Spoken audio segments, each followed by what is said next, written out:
तो खबरदार की शुरुआत करें उससे पहले अभी तक की 3 बड़ी खबरें जो आज दिन भर हुई। जिस तरीके से प्रहार किया गया है,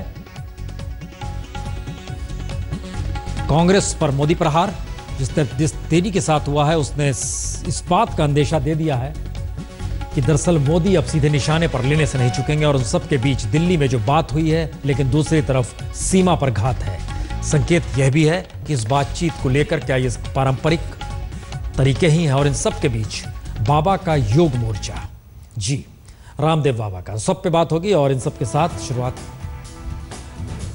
और बिहार चुनाव की बड़ी खबर यह आ रही है कि चुनाव आयोग ने गृह सचिव से अमीर सुबहानी का तबादला कर दिया है। उनकी जगह सुधीर कुमार राकेश को गृह सचिव की जिम्मेदारी दे दी गई है और तबादलों की इस फहरिस्त में 9 IAS 7 IPS भी हैं। पटना के SSP भी बदल दिए गए हैं, यानी गृह मंत्रालय जो वहां का था उसमें बड़ी मात्रा में अधिकारियों के तबादले हुए हैं। गृह सचिव तो बदले ही गए हैं और इन सब के साथ जो भी संवेदनशील जिले थे वहां पर भी ये तबादले किए गए हैं और यह संकेत है कि दरअसल चुनाव की तैयारी में पूरी तरीके से चुनाव आयोग जुट चुका है। और रोहित सिंह इस वक्त हमारे साथ हैं। रोहित, ये तबादलों का मतलब निकाला क्या जाए, सिर्फ चुनाव के मद्देनजर या फिर कुछ और? ये देखिए प्रसून जी, ये जो तबादले उन्हीं लोगों के हुए हैं खासकर जिनका मॉडल कोड ऑफ कंडक्ट लागू होने से पहले ठीक पहले कुछ दिन पहले नीतीश कुमार ने इन सभी का तबादला किया था। और इसमें सबसे खास नाम है विकास वैभव, जो उस समय पटना SSP थे, उनको हटा के पूर्णिया के SSP बनाया गया था, लेकिन फिर इलेक्शन कमीशन के ऑर्डर्स के बाद आज उनको फिर से पटना SSP बना दिया गया है। जो DM थे पटना के प्रीता वर्मा, उनको भी हटा दिया था नीतीश कुमार ने, उनको भी वापस फिर से पटना में ले आया गया है।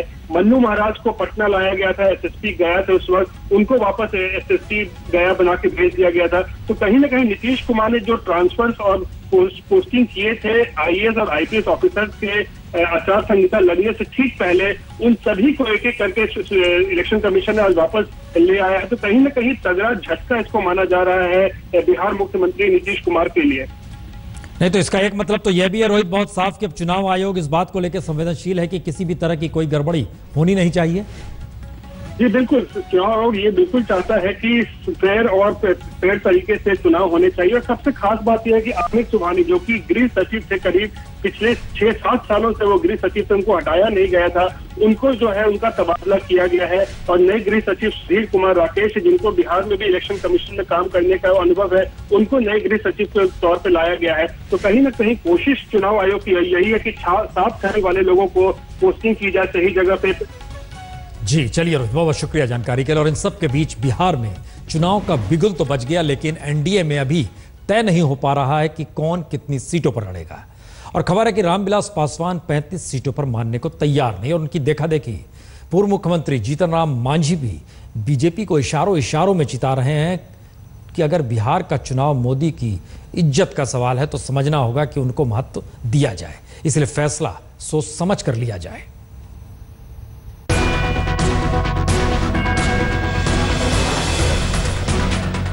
बीजेपी ने अपने 2 सहयोगी उपेंद्र कुशवाहा और जीतन राम मांझी को मना लिया है, लेकिन पासवान पसीजने को तैयार नहीं है।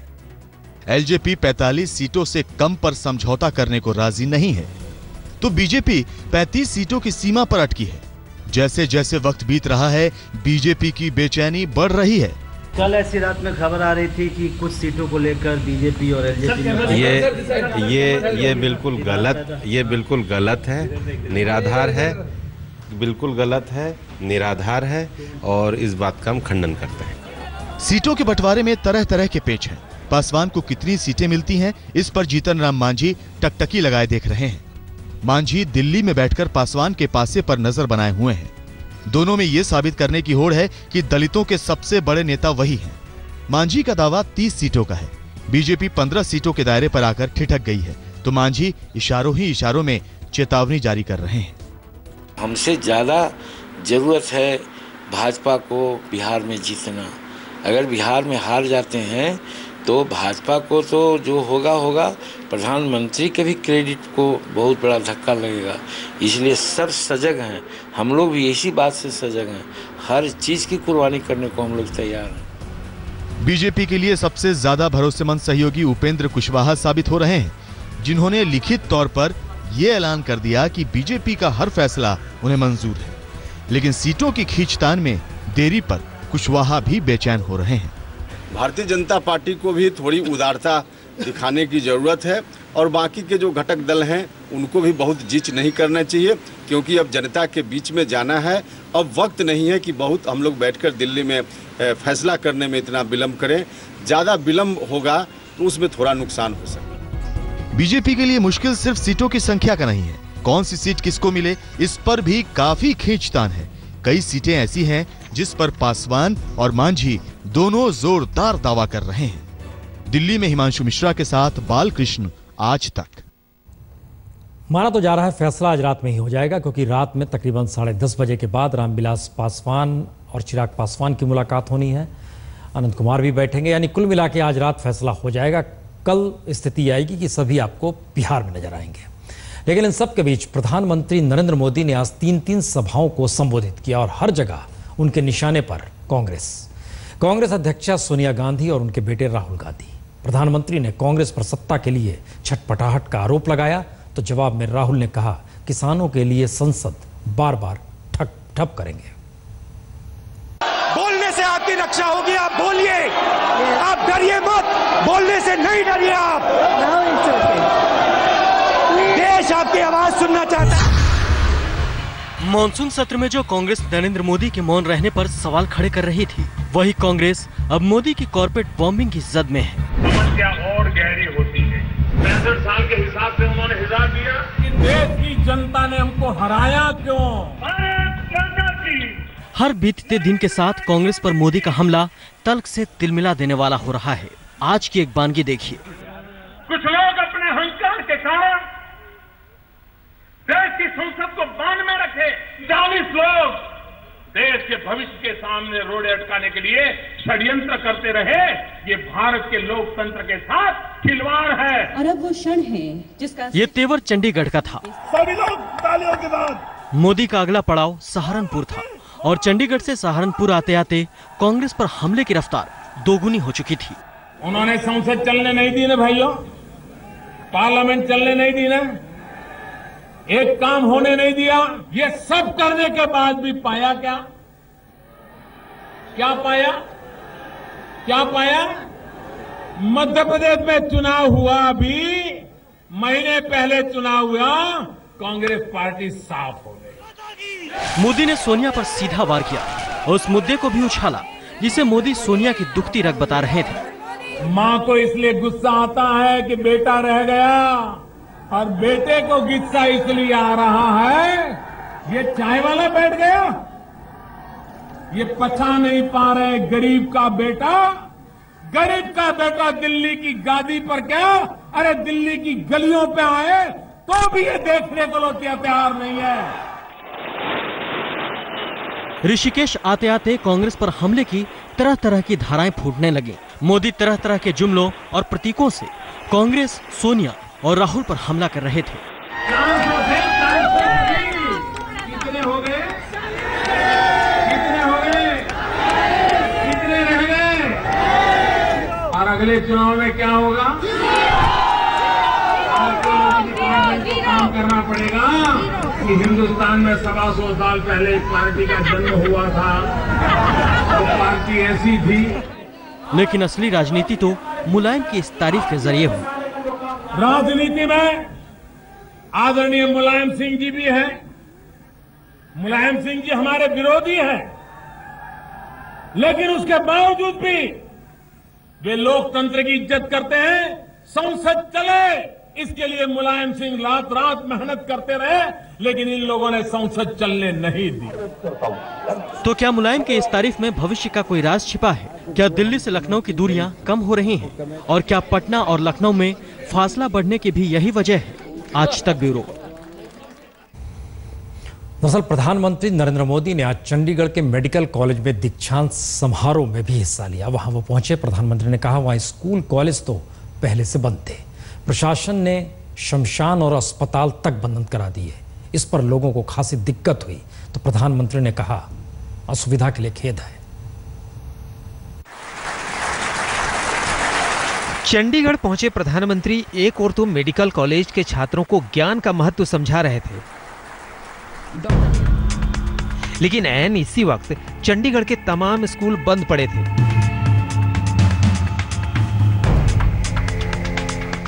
बंद इसलिए नहीं कि कोई त्योहार की छुट्टी थी या बच्चों ने ही बंक मारा था, बल्कि सरकारी फरमान हुआ था, पीएम मोदी की अगुवाई में कोई दिक्कत ना आए इसलिए स्कूल बंद रहेंगे। मोदी की रैली खत्म होते ही कांग्रेस ने इसी मुद्दे पर प्रधानमंत्री को घेरा।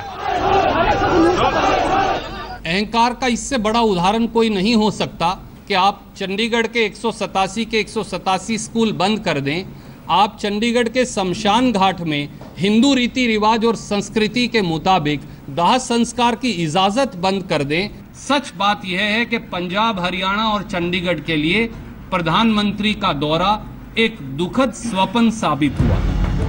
इतना ही नहीं, पूरे शहर में मानो कर्फ्यू लगा दिया गया था। चारों ओर सन्नाटा, परिंदा भी पर नहीं मार सकता जैसे जुमले की हकीकत से रूबरू हुए चंडीगढ़ के लोग। और तो और मोदी की सुरक्षा के मद्देनजर प्रशासन ने शमशान घाट तक में पहरा बिठा दिया था। वहां खड़ी की गई थी तो रैली में आई गाड़ियां। कांग्रेस के हमले और लोगों की इस परेशानी का पता चलते ही मोदी ने फौरन ट्वीट किया। उन्होंने चंडीगढ़ के लोगों से परेशानी के लिए अफसोस जताया और कहा कि जिम्मेदार लोगों की जवाबदेही तय करेंगे। मेरी रैली के दौरान चंडीगढ़ के लोगों को होने वाली परेशानी के मामले की जांच होगी और जिम्मेदारी तय की जाएगी। चंडीगढ़ के लोगों को जो परेशानी हुई, खासतौर पर स्कूल बंद करने के लिए, मैं खेद जताता हूं। इन बातों से बचा जा सकता था।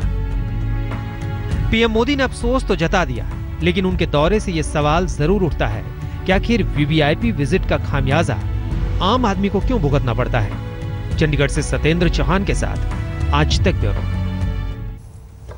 और इधर दिल्ली में बीएसएफ और पाकिस्तान रेंजर के डायरेक्टर जनरल स्तर की बातचीत हो रही थी और इन सब के बीच पाकिस्तान के रेंजर डीजी ने जब गृह मंत्री राजनाथ सिंह से मुलाकात की तो राजनाथ ने कहा बहुत साफ तौर पर, भारत कभी भी पहली गोली नहीं चलाएगा। और इसके साथ ही पाकिस्तान को यह इशारा भी कर दिया कि वो सरहद और नियंत्रण रेखा पर अपनी हरकतों से बाज आए। गुलाबी गुलदस्ते के साथ अमन बहाली पर एक कदम आगे बढ़ाने की कवायद शुरू हुई, लेकिन जल्द ही बंद दरवाजे के भीतर की इस बैठक पर दो मुल्कों के बीच अविश्वास का साया गहरा गया। पाकिस्तानी रेंजर्स से मुखातिब भारत के गृह मंत्री राजनाथ सिंह को ये कहना पड़ गया, पाकिस्तान आतंकियों पर गोली चलाए, सेना पर नहीं। राजनाथ सिंह ने कुछ पुराने वाक्यों का भी हवाला दिया। पाक रेंजर्स को ये याद दिलाई कि आखिर उनकी सरकार ने मियां नवाज शरीफ को मोदी के शपथ ग्रहण समारोह में न्योता देकर क्यों बुलाया था। पाकिस्तान और पड़ोसी देशों से बेहतर रिश्ते चाहता है भारत। मोदी के शपथ ग्रहण समारोह में पड़ोसी देशों के प्रमुखों को बुलाने का यही मकसद था।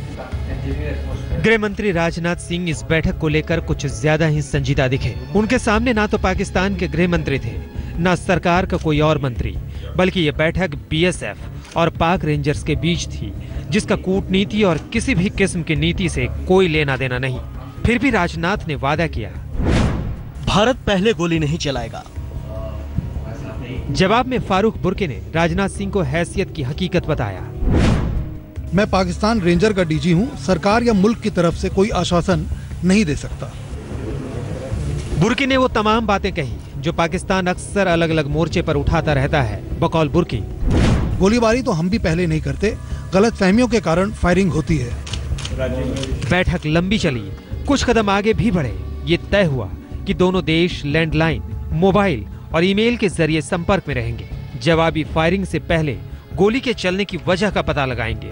फायरिंग से पहले इल्यूमिनेशन बम से जानकारी देंगे। लेकिन अब सवाल ये है कि इस बैठक से दुश्मनी की मोटी गांठ कितनी ढीली हो पाएगी।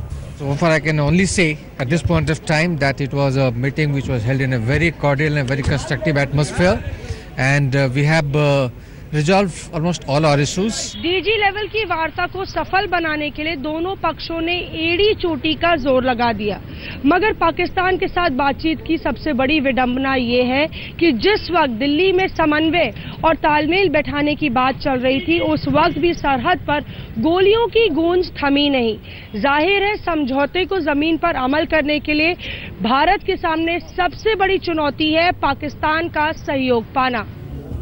राजनाथ सिंह ने पाक रेंजर्स को मोहब्बत की निशानी ताजमहल का दीदार करने की सलाह दी तो रेंजर्स ने भी कहा कि वो अच्छा संदेश लेकर यहाँ से जाएंगे। तो क्या ये कोशिश आगे बढ़ेगी, ये देखने वाली बात होगी। दिल्ली से मौसमी सिंह के साथ आज तक ब्यूरो। बॉर्डर सिक्योरिटी फोर्स के जवान और सरहद और नियंत्रण रेखा पर तैनात होकर वतन की हिफाजत करते हैं। वाकई ये बहुत मुश्किल है कि तनाव का काम है और ऐसे में एक तरफ बातचीत, दूसरी तरफ सीज फायर उल्लंघन भी। सवाल यह है कि दोनों परिस्थितियों के बीच वो संतुलित रखें खुद को तो कैसे रखें। योग गुरु बाबा रामदेव ने आज जैसलमेर में योग का एक नया पाठ पढ़ाया। कपालभाति श्वास को बाहर छोड़ेंगे कैसे? बॉर्डर पर पल पल खतरे की जिंदगी के बीच बीएसएफ जवानों को योग सिखा रहे हैं बाबा रामदेव। और ऊपर उठ गए। शीर्षासन, पद्मासन से लेकर अनुलोम विलोम और कपालभाति तक बीएसएफ जवानों को गोलीबारी के बीच मानसिक सुकून के गुर सिखा रहे हैं बाबा रामदेव। कमर की ऑटोमेटिक मसाज हो जाती है। बाबा रामदेव के आसनों पर यहाँ पर योगासन जो जवान हैं वो कर रहे हैं। हम कुछ जवानों से बात करने की कोशिश करते हैं इन्हीं योगासनों के दौर में। बताइए कितना अलग अनुभव है ये? बहुत अच्छा अनुभव है, बहुत अच्छा है ये अभ्यास करना भी हमें, मतलब बहुत अच्छी फीलिंग हो रही है इससे। और अगर ये निरंतर होता रहे तो इससे और भी आत्मा और मन हमारा और भी सुदृढ़ होगा। तरह तरह के आसनों से भरपूर मदेव का ये शिविर 3 दिनों तक चलेगा। बीएसएफ के गोल्डन जुबली के मौके पर बाबा रामदेव कई तरह के सामाजिक कार्यक्रम चला रहे हैं, लेकिन योद्धाओं को योगी बना रहे बाबा रामदेव भी पाकिस्तान की नापाक फितरत को देखते हुए नाउम्मीद हैं। 10 और बस। पाकिस्तान का स्वभाव नहीं बदला जा सकता। उसके स्वभाव में ही धोखाधड़ी, स्वभाव में ही जो हिंसा, क्रूरता, कुछ इस तरह का एक वातावरण बन गया जिससे कि पिछले 50 वर्षों से ज़्यादा का जो कालखंड हमने देखा है उस दौरान पाकिस्तान जो है वो संभल नहीं पा रहा। रिलैक्स हो जाते हैं, सहज हो जाते हैं। बाबा रामदेव का ये शिविर उस वक्त हो रहा है जब सीमा पर तनाव घटाने के तौर तरीके पर एक मीटिंग दिल्ली में भी चल रही है। जवानों की जिंदगी तभी बेहतर होगी जब दिल्ली और इस्लामाबाद में बैठे दोनों मुल्कों के आकाओं को अमन रास आएगा। बाबा बॉर्डर पर पहुंचे तो हाथों में बंदूक थामे रहने वाले बीएसएफ के जवान और अफसर भी योगी की मुद्रा में नजर आए। मकसद रोजमर्रा की जिंदगी में बने रहने वाले तनाव को कम करना था। और इसलिए मन में एक सवाल जरूर आता है कि काश ऐसा भी कोई योगासन होता जो रोजाना सीमा पर बने रहने वाले तनाव को भी खत्म कर पाता। कैमरा पर्सन अनुराग सक्सेना के साथ कपिल शर्मा, जैसलमेर, आज तक। तो बाबा रामदेव ने बीएसएफ के जवानों को योग की शिक्षा दी तो राजनीति की कलाबाजियां भी खुद अपने बयानों में जता दी। मसलन बिहार में चुनाव हो रहे हैं, माना यही जाता है कि बाबा रामदेव प्रधानमंत्री मोदी के नजदीक हैं, लेकिन जब सवाल किया गया तो उन्होंने नीतीश कुमार की तारीफ कर दी। बिहार में इन दोनों सियासी घमासान हैं, आपका क्या रोल रहने वाला है? अब जो स्थिति है बिहार में वो कोई क्राइसिस की स्थिति नहीं है। वहाँ जो लड़ाई है वो बिहार के विकास की लड़ाई है। तो सुशासन बाबू कहे जाते हैं नीतीश बाबू, तो क्या मानते हैं सुशासन है वहाँ पर? देखिए, सुशासन और विकास ये कॉमन फैक्टर है मोदी जी और नीतीश जी में, और इसमें बिहार के लोग किसके ऊपर भरोसा करेंगे ये मानते हैं ना। कॉमन फैक्टर है, विकास पुरुष मोदी को भी कहा जाता है और नीतीश कुमार भी हैं। और देखिए, मोदी जी का जो पूरा कैंपेन रहा है और उनका पूरा जो कैरेक्टर रहा है, उनकी जो पहचान है वो भी तो गुड गवर्नेंस एंड डेवलपमेंट। अब मैं ये कह रहा हूँ कि एक तरफ राष्ट्र का विकास पुरुष, राष्ट्र का सुशासन का एक सबसे बड़ा brand ambassador, icon, role model, और दूसरी तरफ एक बिहार का जो है गुड गवर्नेंस और डेवलपमेंट का एक चेहरा। अब दोनों में से चेहरा किसके ऊपर बंधेगा ये तो बिहार के लोग तय करेंगे। आप क्या आकलन करते हैं, क्या अभी स्थिति है? नहीं, इस समय तो देखिए टक्कर कांटे की है, अब ये बिहार के लोगों को तय करना है। महाराष्ट्र में फडणवीस सरकार के मंत्री करते क्या है? रात के वक्त आपको लगेगा कुछ काम करते हैं, कुछ कहेंगे आराम करते हैं, लेकिन संसदीय कार्य मंत्री, उन्हीं की बात सुनिए वो क्या करते हैं। काही वेळेला मुलं मुली थोडेसे लाजतात. पहिला प्रश्न मी विचारतो मुलांना की तुम्हाला मैत्रिणी किती आहेत. त्याला असतात खूप, पण तो सांगायचं कशाला. आणि मुलींना विचारतो तुम्हाला मित्र किती आहेत. त्याचं कारण असं आहे की समाजामध्ये एक विकृती निर्माण होत चालली. मला माहिती आहे सगळेजण रात्री क्लिप बघतात कुठलं.